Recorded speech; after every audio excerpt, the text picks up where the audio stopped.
প্রকৃতির এক নির্মম আঘাত, মুহূর্তের মধ্যেই ধ্বংসস্তূপে পরিণত হল লাতিন আমেরিকার দেশ ভেনেজুয়েলার একাধিক শহর। ২৪ জুন বুধবার রাতে মাত্র কয়েক মিনিটের ব্যবধানে সান ফিলিপ এবং ইউমারে অঞ্চলে আঘাত হানে ৭.২ ও ৭.৫ মাত্রার দুটি শক্তিশালী জোড়া ভূমিকম্প।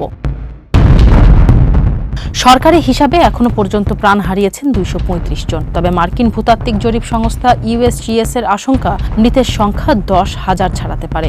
ভেনেজুয়েলার স্বাস্থ্যমন্ত্রী কার্লোস আলভারাদো রাষ্ট্রীয় টেলিভিশনে এই হতাহতের সংখ্যা নিশ্চিত করে জানান, অধিকাংশ নিহতের ঘটনাই ঘটেছে উপকূলীয় রাজ্য লা গুয়াইরা। ভূমিকম্পে সেখানকার মূল হাসপাতালটি ব্যাপকভাবে ক্ষতিগ্রস্ত হওয়ায় চিকিৎসকদের খোলা রাস্তায় ও ফুটপাতে রেখে আহতদের চিকিৎসা দিতে হচ্ছে। বর্তমানে ওই অঞ্চলে সব ধরনের টেলিফোন ও মোবাইল নেটওয়ার্ক বন্ধ রয়েছে।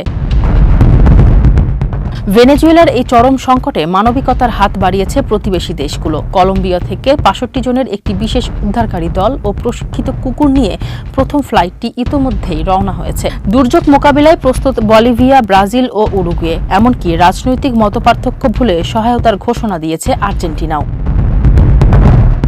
এদিকে এই জাতীয় সংকটে সুদূর আমেরিকার কারাগার থেকে দেশবাসীর উদ্দেশ্যে বিশেষ বার্তা পাঠিয়েছেন ক্ষমতাচ্যুত রাষ্ট্রপতি নিকোলাস মাদুরো। এক বিবৃতিতে তিনি ও তার স্ত্রী নাগরিকদের সর্বোচ্চ ঐক্য ও সংহতি বজায় রাখার এবং উদ্ধারকর্মীদের পাশে দাঁড়ানোর আহ্বান জানান।